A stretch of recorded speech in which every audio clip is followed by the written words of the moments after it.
கணபதி அப்படின்னு சொல்லப்படக்கூடிய இந்த பேரானது எப்படின்னா, சிவபெருமானுடைய பூதகணங்கள் இருக்காங்க இல்லையா, அந்த பூதகணங்களுக்கு ஒரு தலைவர் வேணும். அந்த பூதகணங்கள் வந்து பாத்தீங்கன்னாக்கா நல்ல ஒரு அஜானுபாகுவான ஒரு உருவத்தை கொண்ட ஒருத்தருடைய பேச்சை கேட்குமானா கேட்காது.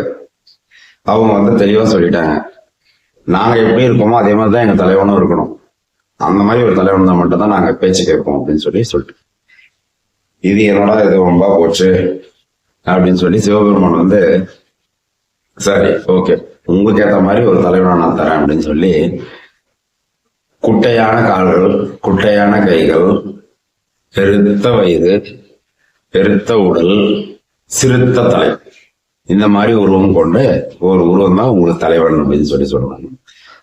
ஏன்னா பூதங்களுடைய உருவத்தையும் பார்த்தீங்கன்னா சிறுத்த தலை, பெருத்த உடல், குட்டையான கைகள், குட்டையான கால்கள், இந்த மாதிரி ஒரு தலைவன் தான் வேணும் அப்படின்றதுனால இந்த பூதகணங்களுக்கு ஒரு தலைவன் கணபதி அப்படிங்கிற இந்த கணபதியை சிவபெருமானால் நியமனம் செய்யப்பட்டார்.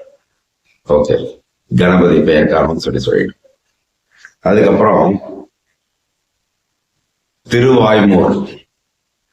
திருவாய்மூர்ல விரல் சுட்டி விநாயகர்னு ஒரு விநாயகர் இருப்பாரு. இந்த திருவாய்மூர் எங்க இருக்கு அப்படின்னு பாத்தீங்கன்னாக்கா திருவாரூர்ல இருந்து திருவாரூருக்கு அடுத்து வரக்கூடிய சப்தவிட ஸ்தலங்கள்ல ஒரு ஸ்தலம். இந்த ஸ்தலத்துல வந்து பாத்தீங்கன்னாக்கா திருஞான சம்பந்தர் எப்படி கைச்சூட்டி இவர்தான் கடவுள் அப்படின்னு சொல்லி சொன்னாரோ, அவரை நினைவு கூறும் வகையில இங்க இருக்கக்கூடிய விநாயகரும் கைச்சூட்டி விநாயகர் இவர்தான் கடவுள் அப்படின்னு சொல்லி கைச்சூட்டி விநாயகர் இருப்பார். இது திருவாய்மூர்ல இருக்கக்கூடிய விநாயகருடைய ஒரு விஷயம். அடுத்தது சிதம்பரத்திலையும் ஒரு கைச்சூட்டி விநாயகர் இருக்கிறாரு. அவர் தான் வந்து பாத்தீங்கன்னா 12 திருமுறையில அந்த அறையில தான் இருக்கு அப்படின்னு சொல்லி கைச்சூட்டி காட்டுவார். சோ அவர் கைச்சூட்டி காட்டின அந்த அறையை போய் பார்க்கும்போது ராஜராஜ சோழனுக்கு வந்து திருமுறை மலை கிடைத்தது. அந்த திருமுறை மலையில மேல யார் இருக்காங்க அப்படின்னாக்கா செல்கள்.